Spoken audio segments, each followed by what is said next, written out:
All right, how's it going, everybody? We're back with another episode in our Executive and Leader Development series. I'm here with Tim Davis, our Director of Culture and Assessments. My name's Noah Durst, and today we're going to be looking at the question, are leaders born or developed? Kind of a nature versus nurture thing here. So to kick things off, want to jump into a little stat is, you're a millennial, right, Tim? I am, yeah. I am as well. I think I might be one of the youngest millennials, but one stat is 63% of millennials feel as if their leadership skills are not fully being developed by their company.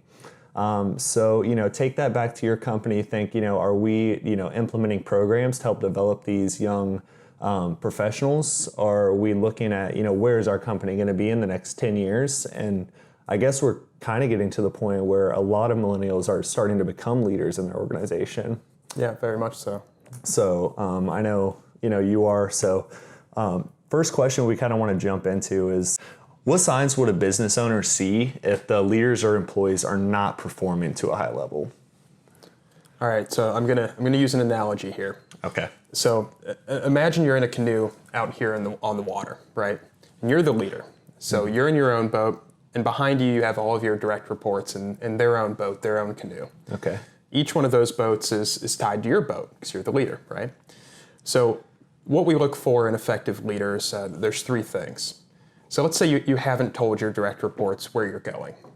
That you just put them in the water in the boat and say, okay, we're gonna go have fun, but you've given no direction whatsoever. Mm-hmm. Well, you're gonna look back and you're gonna see people, some are turning right, some are turning left, some are going upstream, some are maybe going with the stream. It's just gonna be chaos in the water. People are gonna be going everywhere. It's gonna make it really hard to get to where you're going if you haven't defined where you're going. The second thing we look for is alignment. So let's say people know where they're going, but they're just out of sync, right? So you have some people who are turning right before others who are turning left too soon. What you're gonna see are people bumping into each other, people who are just not coordinated, they're just out of rafting. sync. Yeah, exactly. It's gonna get messy pretty quick, right? The third thing that we look for is commitment. So let's say you're hitting a tough stretch in this river, you have to go against the current, and you need people all on deck and rowing as fast and as hard as they can. If 50% of your team stops rowing when you're halfway through that current, it's going to be really hard to go against that current, right? Mm-hmm. Not only do you have to fight the current, but you also now have your team members who are rowing are going to have to pull the extra dead weight. Mm-hmm. So those are really the three things that we look for in effective leaders are direction, alignment, and commitment. Yeah, definitely. And that almost makes me think of another analogy, taking it back to my football days, carrying the sleds across the field. It almost seems like the more misaligned your team is, the more weight they're piling up on that sled. So kind of along those lines. See, I was a quarterback, so that was always my water break when you guys were hitting the sled. It must be nice. Yeah. So with that being said, though, how much would you say leaders really impact the business, aside from maybe an account manager who is face-to-face with clients every day, but may not be able to have that impact that a leader does? Sure. Yeah, I mean, I think leaders have a huge impact, even more so than an account manager or an individual contributor, just because of where they are in the organization and all the different contacts and interactions they have. I mean, leaders are going to have interactions with your top-level executives. Yep. They're really going to be that conduit that translates the overall vision and direction of the organization through to their teams. They may have some contact with your clients or customers as well. And then most of all, leaders are going to be a role model for the organization. Mm-hmm. So if you have a leader who's not doing the right things, not only could there be an impact in terms of them not hitting their goals and objectives, but you're going to have their peers are going to observe this behavior. The other employees in the organization are going to see this behavior and think that that's okay. They look at leaders as role models, whether it's good behavior or bad behavior. So I think really just the shadow of a leader, if you will, and the amount of impact that they have on the culture is why I would say that leaders have probably the biggest impact on a business's success.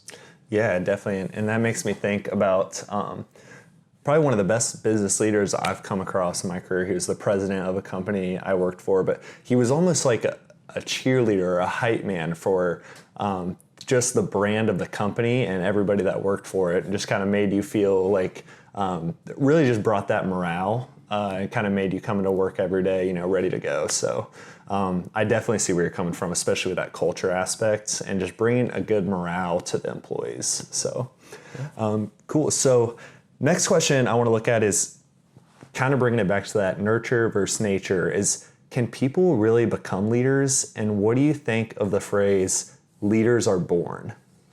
Yeah, so I definitely think that leaders can be developed and that people can be taught and groomed to be great leaders. Sure, there are characteristics that people are born with that we think of as being more leader-like. If someone's very assertive, confident, ambitious, they might be viewed as someone who's very leader-like, but if they can't deal with people and they can't manage emotions, they're going to struggle relating with others, right? Yeah. Then you might have people who are very shy or might seem like they lack that initiative that you like to see out of leaders. But if you can get them to step out of their comfort zone and try something new, they can be great at bringing out the best in others. And at the end of the day, that's really what being a leader is all about, is being the best version of yourself so that you can bring out the best in others. Yeah, and really finding almost what niche is going to be best for you. So we're going to have the more motivational, the vocal leaders, and then we're going to have the people that lead by example. So it's more of leadership by the work that they're doing and kind of how they're interacting within the company, and really just finding that place. So definitely see where you're coming from. So each leader is going to have their own style based on their own personality. But it's got to be authentic, right? If you want to motivate and inspire others, you have to be true to yourself. So becoming a great leader is not about becoming someone you're not. It's about being the best version of yourself. Yeah, and I think that just kind of makes me think one thing that would be a great takeaway is take a personality assessment. I think personality assessments can really be an eye-opener for yourself, kind of seeing, what type of person you are, what type of habits you might have, what might be some effective ways for you to become a leader. So I know that's something that we've done. Yeah. So it was really an eye-opener for me. So yeah, you're speaking my language now, personality assessments. And I think you've heard me say this 100 times, but any personality assessment, there's pros and cons to each one. But it gives you a structure and common language to really go through this process of discovery, to learn about yourself, to learn about how you can become the best version of yourself. And then you can also, share that with others and learn how you can work better with others as well. So I totally agree. There's a ton of value you can get out of personality assessments. Awesome. So kind of to wrap things up here, I want to bring things home for our viewers. And if you've stuck around this long through the video, we appreciate it. And we're going to give you a couple key takeaways here. So just as far as these takeaways, what are some things viewers can really bring back to their companies, maybe implement within their organization? And with that, I want to ask, what are the most important characteristics of a leader?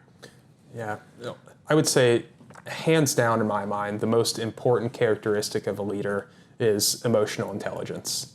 And I know that's a little warm and fuzzy for a lot of people, but I think when you think of emotional intelligence, if you have a leader who is just totally oblivious to how their emotions impact their behavior, can't manage their own emotions, they're going to leave bodies by the side of the road, right? They're going to have trouble building strong relationships with others.